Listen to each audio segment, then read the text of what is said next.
It is Friday once again on the Outpost Unknown YouTube channel. My name is Matthew, joined once again by Jeremy, That's me. and we are exhuming the X-Files. We are continuing week to week, going through every episode of this show. We are now into season 4. We have not been having a great time with season 4 thus far, but now we are in episode 5, The Field Where I Died, directed by Rob Bowman and written by Glenn Morgan and James Wong. Morgan and Wong, of course, very famous for their quality episodes. We shall see. Jeremy, how you feeling about this one? Did you have any sort of memories about this? No, again, I don't know. Like, did I just find other things to do with my? I don't think so, because X Files was Oh, yeah, it was pretty much. appointment television. Yeah, it was the only thing that I look forward to genuinely watching every week. Yeah, That's what we all did. So, but I don't know. Was I grounded from television? I don't maybe. Okay, remember so so many of these. well, last week we watched Unruly, and one of the fun facts about that was the first episode where it switched from Fridays to Sundays. So perhaps because back then it wasn't just unless you were watching commercials saying the X Files is moving to a new night Sundays at 8 o'clock or whatever. It would be quite easy to kind of just miss that and not know. So maybe there was a few weeks or something where we're like, "Where's the X Files?" I pop on X or Fox on Friday night and it's not there, and we just weren't really I don't know. We're not. no. We're not Gen Z, brother. We had fucking TV guides. We had the fucking thing from the My newspaper that mother told us. never We had had the TV Guide. we had the Never. television station that just told us what was on like all Look, day. man. Look, man. We had nothing, Jeremy. We had nothing back then. We struggled our entire lives with We watching television. That's what the kids need to understand. walked uphill both ways in the snow with no boots. Just to watch the X Files on Sunday nights. All right, well, let's talk about The Field Where I Died. Starts with a Mulder monologue, which I'm just generally not a part or a fan of a lot of the time because it just feels masturbatory for David Duchovny. Like sometimes he nails it, but about 2/3 of the time it just feels like, okay, you're just stroking yourself off. And with how bad he's been so far this season, I wasn't hearing it. He started talking about how he was a sage and how he's walked this life before, and as soon as he started talking and that poetic stuff, I'm like, man, fuck you. He's sad. He's standing in a field. He's looking at a Civil War picture of two different people, a woman and a guy, and it looks like he might cry, but he's actually had the cry face before when his mother went into a coma. This wasn't the cry face. This was just a Oh, woe is me. I'm full of cocaine and I needed to look sad. I don't know what that face was. But then we get the title screen. Yeah, this prologue or cold open, less than 30 seconds, I think. Yeah, I mean, very it's a cool shot. It's a very I actually wrote here it's a very Hollywood shot where the camera basically is, it's really far away and it kind of like pushes in on him, then it spins around like his shoulder to look at this photo. It's like one continuous take. It looks cool. Um and I was focused on the cool shot. I wasn't even really considering the poem that he's kind of reading in his own head. As I'm watching this, it didn't make any sense to me at the time. I'm like, what are we talking about here? Like, what does this mean? But it looked cool. I'll give him that. I mean, I'm not going to disagree with you. And now that you mention it, yeah, that was or as cinematic as just a solo shot of Fox has ever been in this show. Yeah. I didn't believe his face though. Well, he has an unbelievable face. That is true.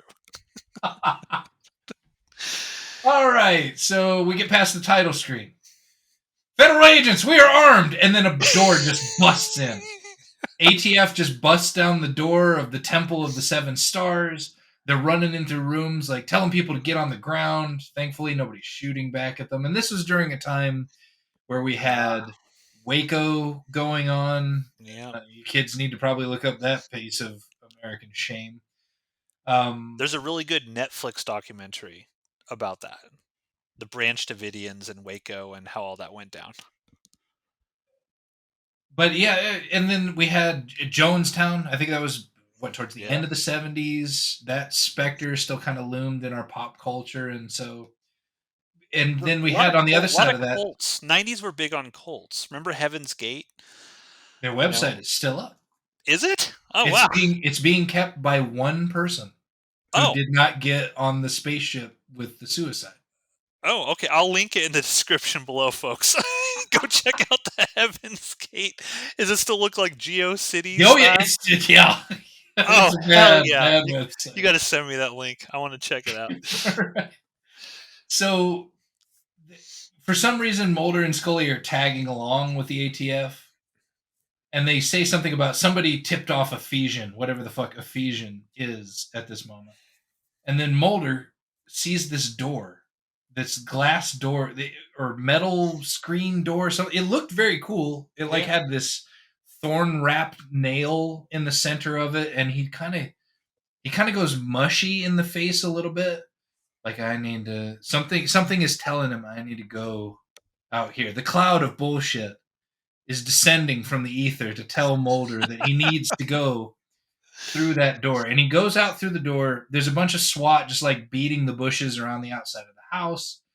I think Scully tells him like there's no they've been, watching this place for weeks. There's no external bunker on this yeah. house. He They're looking walks for guns. That's straight through or to it. Yeah, yeah, well, yeah, okay. ATF, alcohol, yeah, tobacco, and firearms. Normally, they're busting down doors looking for weapons in the United States. That's yeah, normally why you see the big bust from the ATF. And so they can't find. There's no guns inside of the compound. There's just the people they've just arrested. They can't find the leadership, however. So Mulder like stumbles in this field. Scully's like, "There's no bunker out here," and then he walks directly to the bunker because he hears people praying inside. They open the door. There's a bunch of people about to drink the Kool-Aid, the yeah. Jonestown style Kool-Aid, and he starts slapping it out of their hands, and then they arrest everybody that's down there. Yeah. And And for the people out there who are listening to this who probably don't know what the Jonestown massacre was, it was basically this cult leader, and he was down like South America, right? Didn't he have like a commune down there or something? And yeah, authority figures were coming down, and he convinced hundreds, I think, of his followers to drink Kool-Aid that was poisoned, and most of them died. When by the time the people showed up, law enforcement and everybody to try to help all these people, they had just killed themselves. oh, that was such a wild. Like they had a cult. There was a bunch of people that wanted to come back to the United States that were in the cult. A senator goes down there and Yeah, like tours the place and realizes that yeah, he's keeping these people here under or against their will. Though Jerry Jones, the runner or the owner, whatever master of Jonestown, is trying to present something Jim different. Jones. Jerry Jim Jones is Jones. the owner of the Oh Cowboys. right, well, you know that Also Jones a cult. family. What? Also a cult. Cowboys fans. Cultish. And as the senator is about to get into his plane to leave to go back to the United States, Jim Jones has him executed on the runway, shoots a bunch of other people that were involved, then goes back to his compound and makes everybody drink cyanide laced Kool Aid Yeah. under the threat of being shot to death with the AK-47. Like the aerial shots are some of the most horrid things I've ever seen because you got men, women, children just laying all over the place. Hundreds of people just dead Yeah. because of fucking Psycho. And you could actually go out on the internet and listen to his recording as he's talking to these people. He's basically preaching his own sermon at them as they're drinking this Kool-Aid and dying in the background. And it's some of the most psychotic shit I've ever heard. Yeah. It's pretty chilling stuff. The guy was evil with a capital E. But anyway, Mulder stops the that. girl from drinking the Kool-Aid. He's a hero.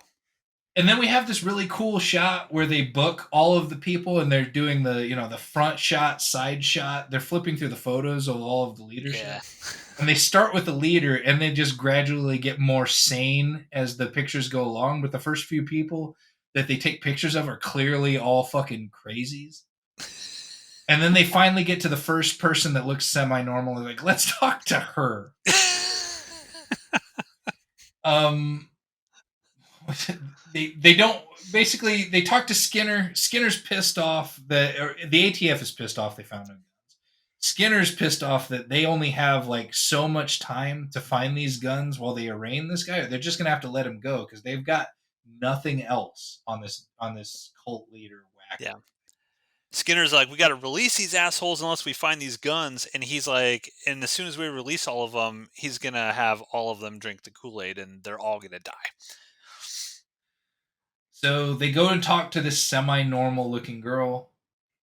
Um, she's upset that she herself hasn't given the cult leader a child, though all of these other women have. And she's talking about how his children in particular are like God's chosen or something special, Yeah.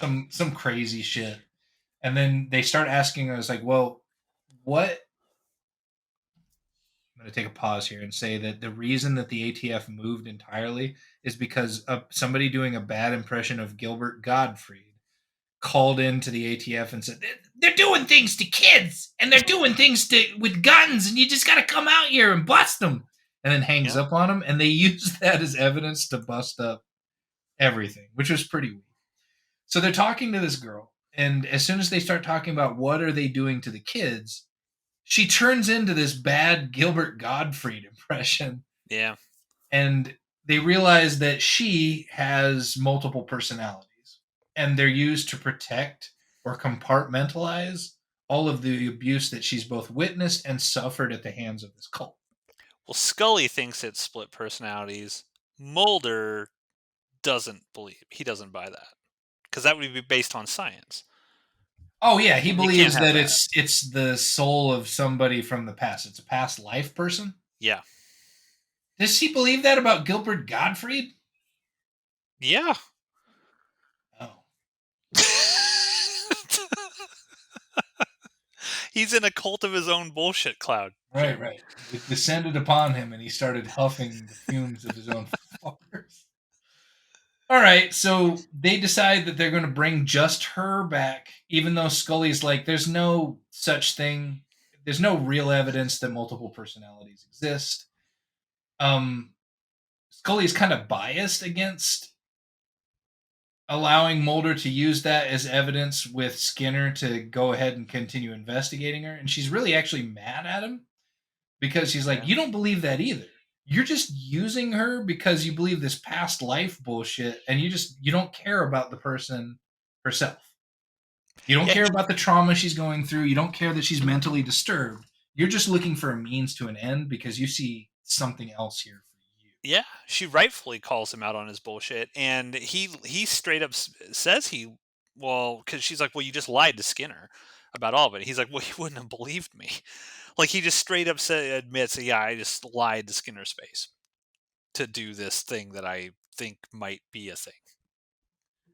I'd be pissed too if I was Scully. But they take her out there anyway. And as they're going through like the different various bedrooms, they find a picture of her with the creepy cult leader. They picked a good guy for the cult leader. Like he Oh yeah, looks the fucking part. He acts the yeah. fucking part. X Files continues their hot streak of casting perfect weirdo dudes in these things.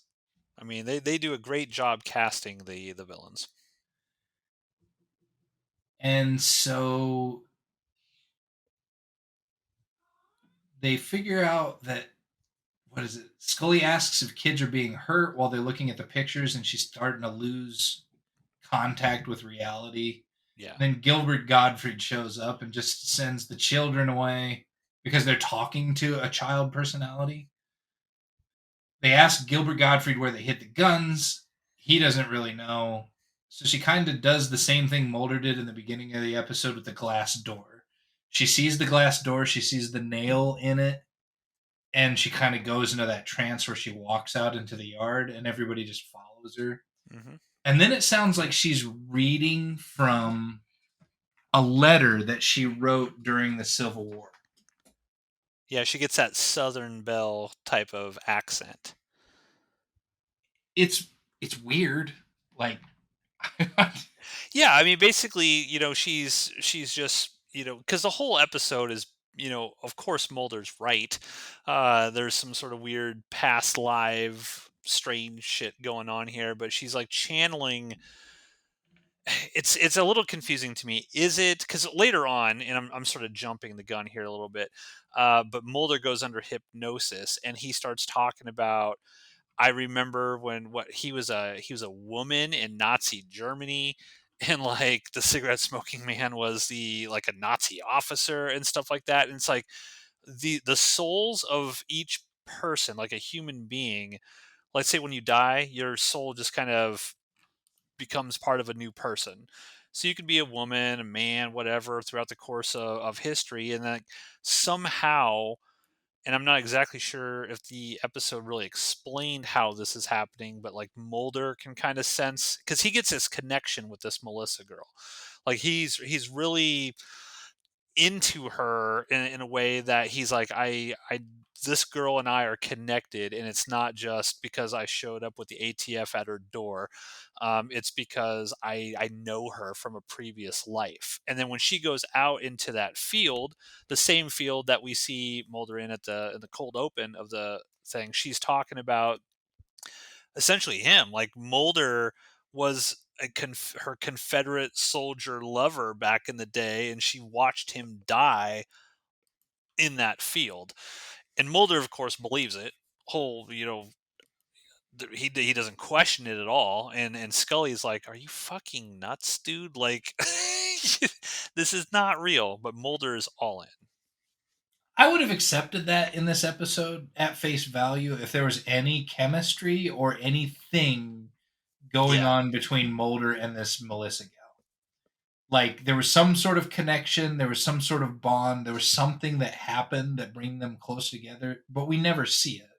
yeah, And I so I'm agree. just like, I don't really buy this. Yeah, I 100% agree. There was no chemistry, and usually, like David Duchovny, he's a charming dude. He's a charming sex addict fella. He can be able to like have chemistry with another woman pretty easily, but he had none with this girl, and so it just kind of felt like there wasn't that tangible. I'm as invested in this story as the writers want me to be. That wasn't there. Just wasn't. But because they have that whole weird scene in the yard, Scully just like signs off on the whole, yeah, let's go ahead and hypnotize her and Well, no, regress her. remember in the car she's still being skeptical when they leave and Mulder yells at her. I didn't write down what he said, but I was like, this is one of the only times I've seen in the X-Files where Mulder, when he's not under duress from like alien bounty hunters or some shit, where he just like yells at Scully in the car. I was a little taken back by it. I was like, wow, it kind of went there. It wasn't his normal sort of like, why don't you believe me, and after all you've seen, whatever. He just straight up yells at her, and then she has like no real reaction to it, which kind of deflated the scene. But you know, Yeah. So Scully is mad that this woman is using Mulder to find out about a past life he believes he has. She's finally right that this is about him and not his cult, and they hypnotize her anyways. They find out that they were separating boys that from their mothers, and one in particular was some like homeless person or something like that that just kind of came into the camp.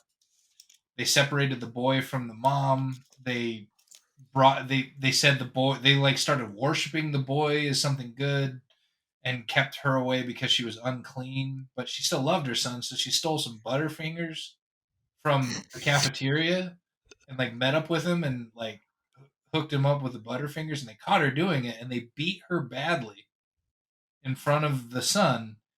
And then the the cult leader shows up and starts stripping the son naked and implying that he's like torturing the son's private parts. a little dark. And then as she's talking, she barely gets into the story, and then Gilbert Gottfried shows up again. And then they bring her out of it. And Scully is just like, we don't need, we can just go to find historical maps of this area to find these bunkers. Yeah. You don't need to torture this woman through her memories. And Mulder's just like, there's a better way. And just to continue the process. Yeah. Like, Scully is genuinely concerned about the mental well-being of this woman who has been through incredible trauma in this like weird cult, and Mulder does not give a does shit. not give a shit at all. He wants to know what his ties are, what his place in the story is, and Yeah. everything in it is about him. So he decides to just get hypnotized for giggles. He sees Poland. He sees Samantha as his son. He finds out he was a woman. Um, Mulder's eyes are open the whole time during the hypnotized thing, and it makes it look really really weird that he's trying to act so hard. Now I will. So let me ask you: did you like David Duchovny's acting in this scene? It's better than the rest of the episode. Okay, I actually wrote down on my notes here: David Duchovny does a good job in this scene, and I'll tell you why. Um, when an actor is doing a good job, or if the director feels that they're doing a good job, or the actor themselves, is like, "Hey, I'm really on right now."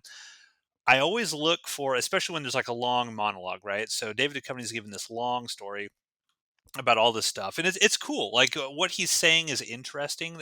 He's telling, not showing. It should be the opposite way. You think like, oh, I want to see what was going on in this, Nazi era, but it's like 3-4 minutes long where he's sort of delivering this, and it only cuts away from him a couple times, and it's a tight close up of his face. It's not like we are, the camera is like at a medium long shot where we're just kind of seeing everything. The camera is like right up on him. He's got nowhere to hide. And I actually wrote, is like, he did a good job in this scene. Like, I honestly think he earned his paycheck acting wise. I bought what he was saying. I thought that he was genuinely sad. Like, he wasn't bawling his eyes out, but when he's talking about like the atrocities that the Nazis are like doing to him and his family and all that stuff, I bought it. I'm giving kudos to David Duchovny in the scene. I thought he did a good job. It sounded to me, and I will give credit that he did act it well, especially when compared to the rest of the episode.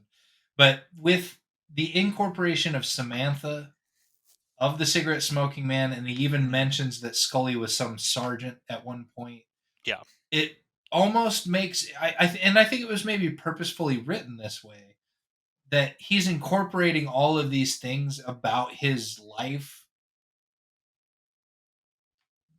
retroactively, and he may just be Mm. like making all of this up because of the familiarity with all of these different people in his life.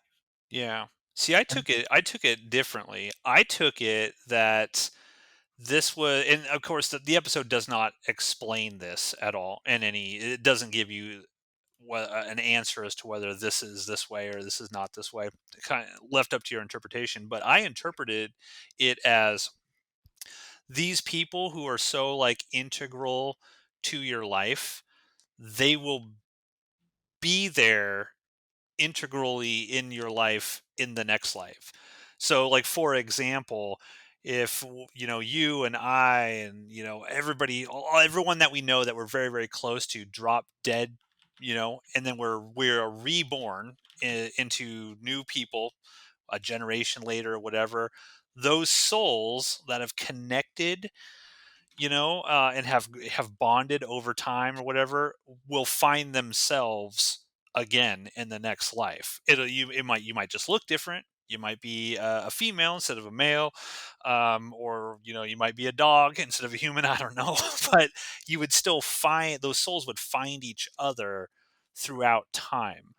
And I like that idea. If that's what the writers were going for, I think that's a cool idea. Now they don't expressly indicate that that's what they were going for, but that's just kind of how I interpreted it. And maybe I might be looking into it more. It might be more along the lines of, oh, we're just trying to throw in cameos and stuff here. Oh, you were mentioning Samantha again, so you might be right on that. But I like my interpretation of it better.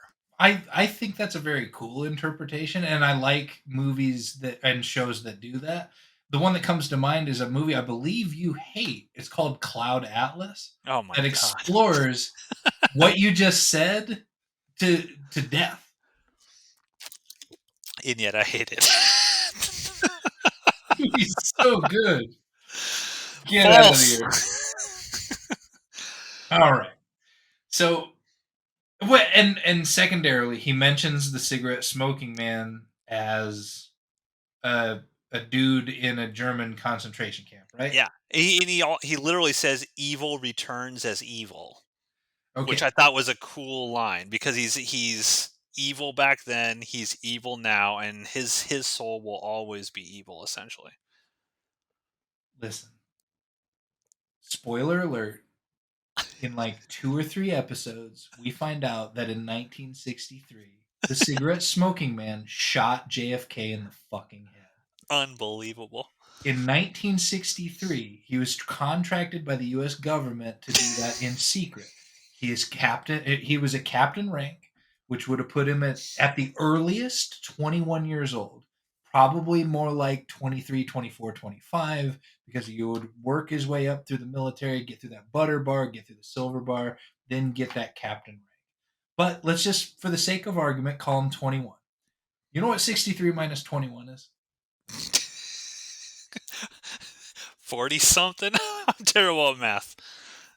Yeah, it's 40 something, man. Okay. He was he was a babe when this Nazi concentration camp guy was there. So I mean, yeah, evil begets evil, but and all of that stuff. And maybe it comes back around, but the cigarette smoking man's soul resided in a body at that time. And if I've learned anything from Time Cop, Same matter cannot cannot. occupy same space.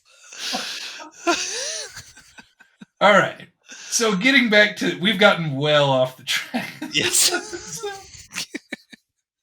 Oh man. So he regresses further than his memories of Poland, and remembers his name, remembers that he's from Hamilton County, which is where we come from in Aurora, Yeah, by the way. That his girl's name was Sarah Kavanaugh, his name was Solomon Biddle. it's a good name. Um, Scully goes down to the library and, oh no, sorry, before he comes out of it, Scully just straight up asks Solomon Biddle as Mulder about where these bunkers are. And instead of giving a fucking answer, he's like, "My soul is tired and I need to rest." So Scully, like, it was entire waste. Scully goes and finds the battle maps and finds where the bunkers are at the local library Yeah. anyway. So they wasted all of that time.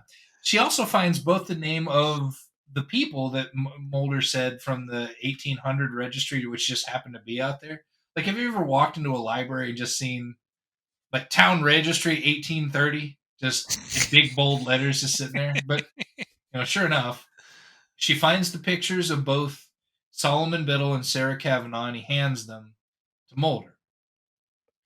Mulder asks, it has kind of this weird conversation with Scully about their previous history and friendship. Like, Yeah. have we been doing this for a while? I And like now this have we done it? conversation. And it's like, now that well, you like it because how it ended. It's like, I like it for how it ended, because she's like, where we've come so far in our friendship, would you change anything? And she says, nothing but that weird fluke man. That was a cute comment. I liked it. It not just because, I mean, obviously I like the callback to the fluke man. That's just funny. But if you watch that sequence, the actual like looks that Scully and Mulder are giving each other there is what we said we liked so much in previous seasons. Like how you can tell they super care for each other. They're not assholes to each other. And in that fleeting moment in this episode, we get that. And that's been missing in season 4 entirely. And so I was like, that was a fun moment. I I thought it like was cute. I enjoyed it. It put a smile on my face. I'm not gonna lie. Um, Then he goes back. He talks to Melissa. Hands her the pictures. She says this weird thing. She says, "I want to believe," Yeah. which Mulder like perks up at, and I thought it was just like, that's gay, but all right. Yeah. Um, Mulder wants to comfort her, and he starts touching her hand, and it's just at this point we should feel their connection, so that doesn't look as rapey as it does. I didn't get that sense from it. I don't. Well, it wasn't sexual. It just wasn't like you don't touch somebody that intimately unless it's extremely welcome. And there Yeah. was that vibe was not there yet. But he Yeah, does. He I agree goes with you for there. it anyway. Yeah, yeah. Like, And plus this woman's been, traumatized from sexual abuse in this cult, and he's just like, yeah, rubbing up on her. But I guess I didn't get that vibe from it. I understand what you're saying though. oh man, I'm so glad you agreed with me because you know what would have happened if you hadn't. The next time we would have met. Matt, you've known me. We've known each other for 35 years now, roughly. Long time, yes. You Jeez. know, I mean, we know each other pretty well. I would have just like met you over at the local Panda Express, and while we were standing in the line about to order something, I would have done that to you. Just touched your hand and looked at you like Fox did, and that would have been like no. And we got history, brother. Fair. Fair. I mean, fair. I concede the point. And so as he's trying to comfort her, like I guess they just let because they didn't find the guns, they just let the cult leader and everybody else go.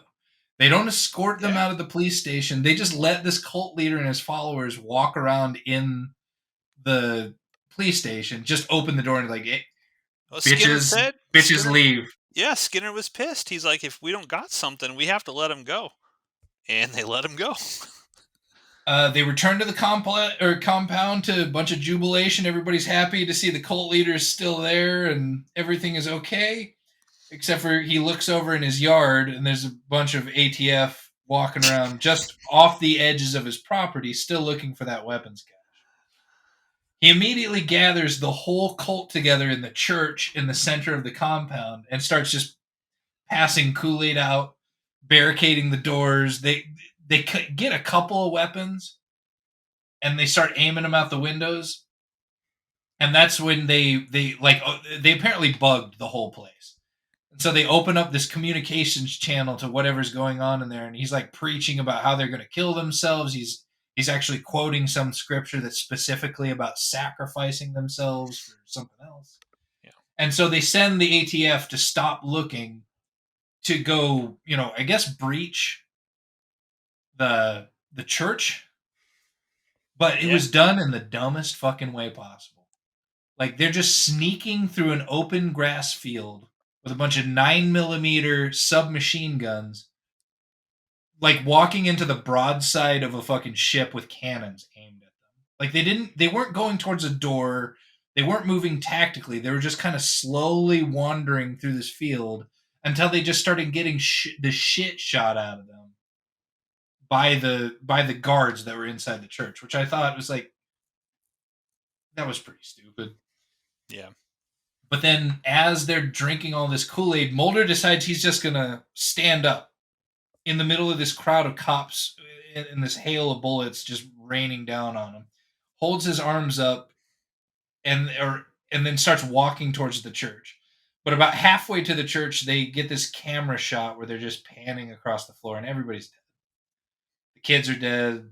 The families are dead. Like everybody's just dead, except for Melissa, who isn't quite dead, and she sees the leader standing there having not drank his own dose of Kool-Aid. And then like it looks like he hands her his cup and makes her drink it. Yeah, like it's a little confusing because it seems like she did not take the Kool-Aid and she kind of was pretending to be dead and maybe she thought the cult leader was dead at this point. And then she kind of gets up and then oh, surprise, the cult leader's still alive and then he's just like, "Here, drink this." But we don't really see him force her to drink it. She still, I guess, off camera, she just decides I'm gonna have to do this before Mulder can get in to save her or something. It's edited strangely, in my opinion. And then she dies holding the photo from the Civil War, and Mulder is sad about it. Yeah. And then we go back to the pre-title screen where Mulder's staring at the two pictures of the lovers.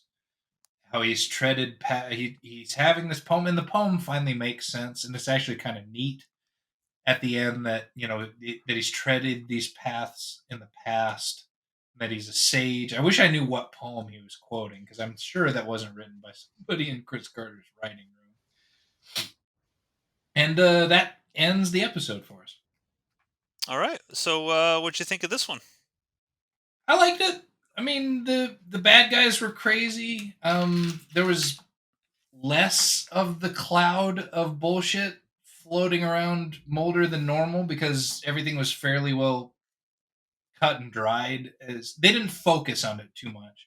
They Yeah. didn't jump to tons and tons and tons of conclusions. The stupidity about not being able to find the bunker was really fucking dumb. I thought, like, they went through a lot of trouble to not find the fucking thing just to kill off all of these people, and that was really sad. But I guess it gave it a little bit more punch.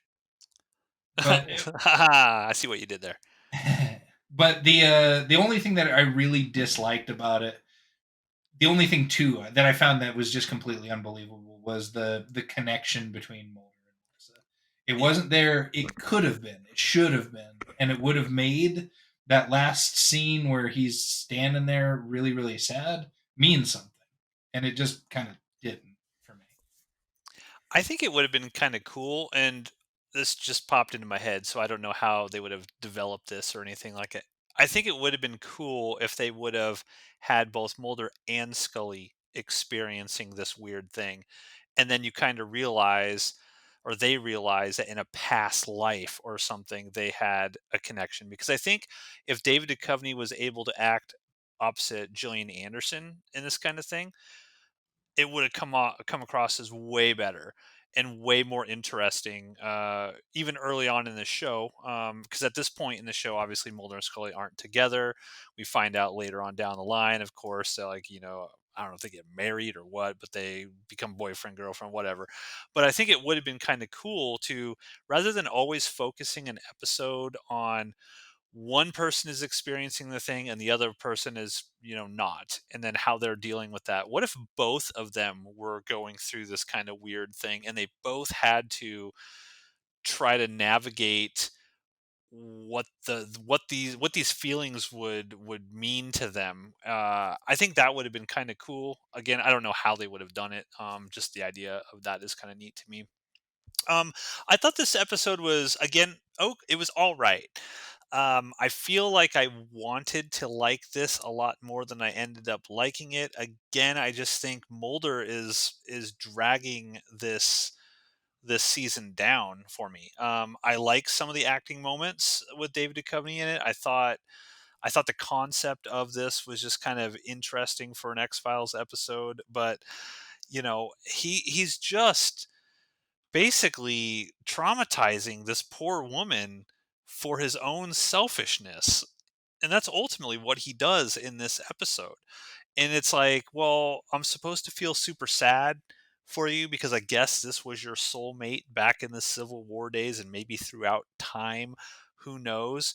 But you literally traumatize this woman over and over and over to get to that fact. So it's hard for me to really feel bad for you. Does that make sense? It's I don't know. I just the way they're writing Mulder this season is just not doing it for me at all. And I don't remember this as a kid. Like, I don't remember thinking this way about this character. And Oh no, we worship the ground Mulder walked on yeah, every single week. I'm like a little disillusioned by what I'm watching here. But overall, I think the episode is good. Like, I didn't hate it by any means or anything, but I think it doesn't quite reach like awesome. Like, this could have been in the if they had really focused on this, could have been something like Clyde Bruckman's Final Repose, Oh, for sure. something that is very profound and is saying something very profound, about our characters and everything, and it just didn't go there. But still, it's all right. It's all right. Fun facts. Episode writers Glenn Morgan and James Wong developed The Field Where I Died specifically as a showcase for Kristen Cloak, the actress who played the protagonist for their short-lived Fox series Space Above and Beyond. Morgan stated, quote, "I knew she did a lot of characters and voices, so I wanted to incorporate that. I wanted to write something for her that challenged her," unquote. To prepare for her role, Cloak researched dissociative identity disorder, and she based the many personality states that she plays on people that she knew. So apparently she knew Gilbert Gottfried. That's what it sounds like. Morgan also stated that he, quote, wanted to write something for David Duchovny that challenged him, unquote. This episode bears several references to real cult activities of the period. Sarah Stegall described the episode as bearing many similarities to the real life Waco siege, stating that it, quote, the story behind The Field Where I Died can be summed up in one word, Waco, unquote. As at Waco, the FBI suspect the cult of child abuse and illegal firearms manufacturing. Skinner directly references the Jonestown mass suicide, correctly predicting that if Vernon and his accomplices are not held, they would share a similar fate. The penultimate scene features federal agents raiding the religious compound and finding that everyone inside has committed suicide. The episode is a favorite of Gillian Anderson's, who said she, quote, loved the script, unquote, and that it made her cry. Series creator Chris Carter received angry calls after a Heaven's Gate, a UFO religion cult, committed mass suicide less than 6 months after the episode had aired. He declined to comment. Lead guest star Kristen Cloak was a regular on season 2 of Chris Carter's other show, Millennium, starring Lance Henriksen. Henriksen himself also guest stars on The X-Files in season 7's episode, Millennium, that serves as both a crossover between the two shows and the series finale for the canceled Millennium. And the first cut of this episode was over an hour long, an excess length record for the series. 18 minutes had to be cut, which included 2 additional personalities of Melissa and most of a third, Lily, which only makes a brief appearance in the final cut. So there you have it, folks. That is The Field Where I Died. Any final comments about episode 5, Jeremy? I sent you the Heaven Gates website in Oh, Discord. You should check it out. It's hell yeah. very cool. Hell yeah, I'm going to. How do I join? Will the UFO come back? Like, I mean, obviously that meteor or whatever is going to come back around, right? Is that one person who runs the Heaven's Gate uh, website waiting for that day to come, and they're just keeping the fire alive until the aliens come back? Well, isn't there like an interstellar object speeding its way towards Earth as we speak? There is, yeah. I think Yeah. one scientist was like, it could be actual like an alien ship. The way All it's right. shaped. Get your cups ready, folks. We're going to do some drinking. Oh wow, this is an awesome website. Yeah, I will post this in the show description, so you guys can all check out the Heaven's Gate. Hail Bop, that was the comment, right? Yeah, there you go. Hmm. Red alert: Hail Bop brings closure to Heaven's Gate. All right, folks. Thanks for listening to another episode of Exhuming the X-Files. Hit that like and subscribe. We're going to be back next Friday with a super sweaty episode, Sanguinarium, episode 6. We'll see you then.